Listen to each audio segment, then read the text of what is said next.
l'hiver est là. N'attendez pas d'avoir froid pour venir chez Art & Cheminée et profitez de notre large choix de poêles et cheminées. Art & Cheminée, c'est la vente, l'installation, l'entretien et, nouveau, la livraison de granulés à votre domicile. Alors faites des économies sur votre appareil de chauffage et sur votre facture d'électricité en optant pour une solution de chauffage au bois. Art & Cheminée, à Vassy et Roche-sur-Marne.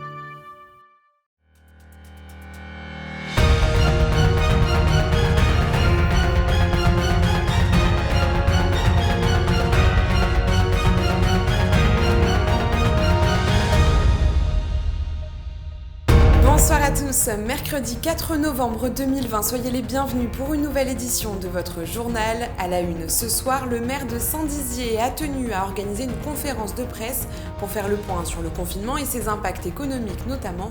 Nous ferons le point dans un instant.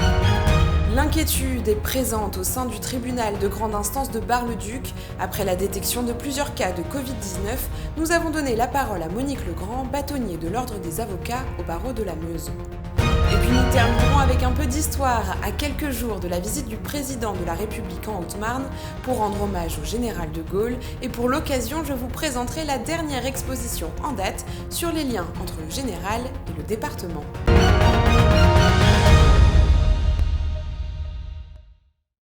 Mais avant de développer ces titres, je vous propose de faire un point sur la situation sanitaire dans nos territoires avec les derniers chiffres transmis par l'Agence régionale de santé en date du 3 novembre. Commençons par le taux d'incidence qui rapporte le nombre de nouveaux cas à 100 000 habitants.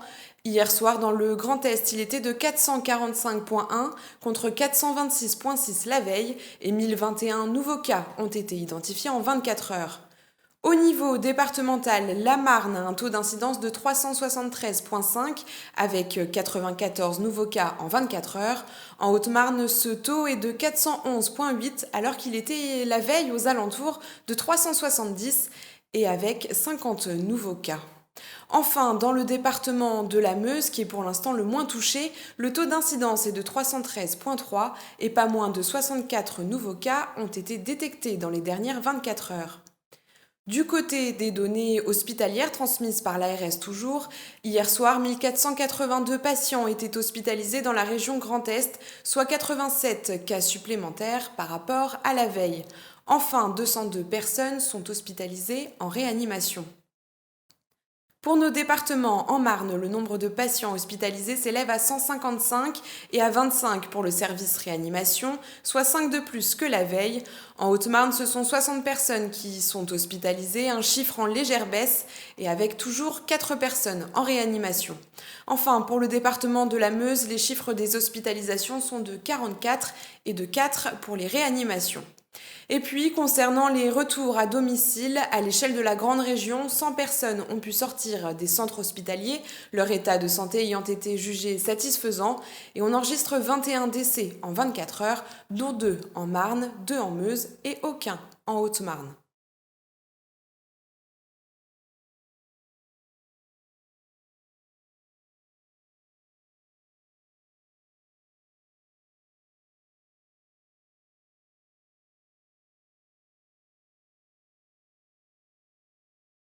La différence, c'est qu'on est prêt et qu'on sait du coup ce qu'on a réussi à faire au premier confinement. Voilà, après là, on est bien entouré, on n'est pas dans un contexte aussi politique plus difficile.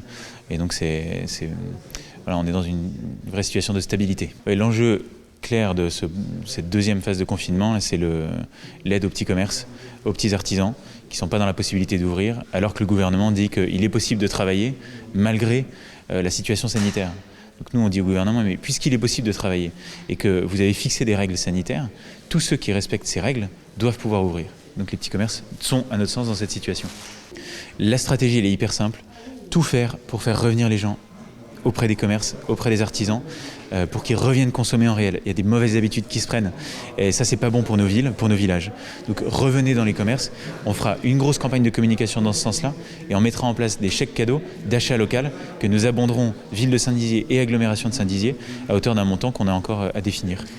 Courant octobre, une dizaine de cas positifs ont été détectés au tribunal de grande instance de Bar-le-Duc. Pourtant, les 21 avocats de la Meuse n'ont pas été avertis, alors qu'ils continuent à recevoir des clients dans les cas les plus urgents. Monique Legrand, bâtonnier de l'Ordre des avocats, déplore cette situation et je vous propose de l'écouter tout de suite au micro de Mathilde Laurin. Le fait d'apprendre qu'il y ait des cas positifs dans l'une ou l'autre des juridictions nous interpelle, nous inquiète légitimement pour notre santé d'abord, et puis pour ceux aussi qui nous entourent, que ce soit notre famille ou nos clients ou nos secrétaires. Donc il eût été souhaitable qu'à chaque cas positif, au moins, on puisse nous prévenir pour nous inciter à prendre les mesures adaptées, ne serait-ce que se faire tester. Tout avait été vidé au tribunal dans la soirée.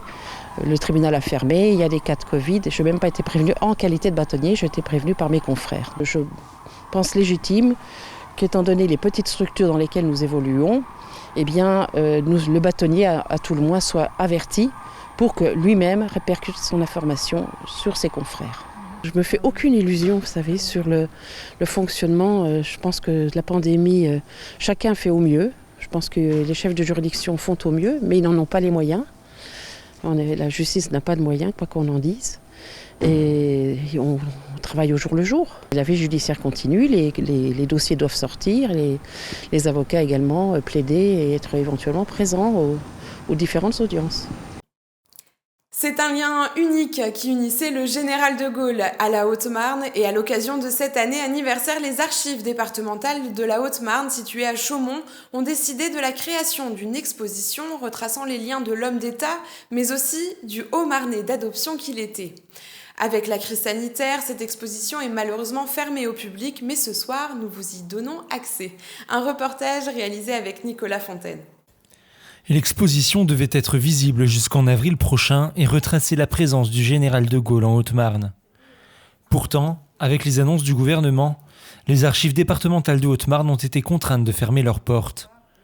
Mais grâce à notre caméra, qui était présente lors de l'inauguration le 22 octobre dernier, plongée dans l'exposition de Gaulle et la Haute-Marne. L'histoire commence avec Colombey-les-Deux-Églises, lorsqu'en 1934, le lieutenant-colonel de Gaulle achète la boisserie. Cette demeure a deux atouts, elle permet d'offrir à Anne, sa fille handicapée, un cadre tranquille, à l'abri des regards, mais elle est aussi près des garnisons militaires de l'Est de la France.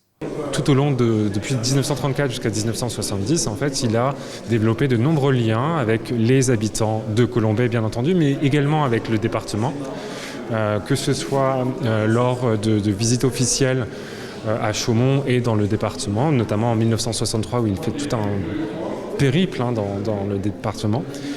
Et puis également donc avec les habitants de Colombey, la boisserie qui a été à la fois un lieu de retrait après 1946 jusqu'en 1958, mais aussi évidemment le lieu de sa dernière demeure, puisque, on le sait tous, il est enterré donc à Colombey-les-Deux-Églises. Témoignage de ce dernier passage, le drapeau qui recouvrait le cercueil du général est au cœur de l'exposition.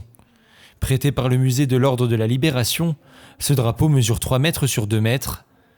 Mais puisque la grande histoire se mêle aussi à la petite, des pièces plus personnelles sont mises en lumière à travers cette exposition. L'exposition repose en partie donc, sur des fonds publics, les pièces des archives départementales, mais également presque majoritairement sur des pièces prêtées par les habitants de Colombey, mais pas seulement, aussi quelques habitants de Chaumont, qui ont tous, soit eux-mêmes, soit par leurs parents, côtoyé le couple de Gaulle. On a par exemple des lettres adressées au percepteur de Juzencourt, des lettres du réparateur monsieur Nicole qui habitait à Chaumont. Donc en fait on voit finalement le couple de Gaulle aussi dans son quotidien. Pour connaître tous les secrets de la vie du général en Haute-Marne, il faudra attendre encore un peu. Néanmoins, un livre sur cette exposition a été publié aux éditions Pythagore pour les plus impatients. Voilà, c'est la fin de cette édition. Merci à tous de l'avoir suivi. Tout de suite, vos prévisions météo de demain. Belle soirée à tous. Toute l'actualité qui vous concerne, à voir ou à revoir, dès maintenant sur puissancetélévision.fr et sur notre application mobile.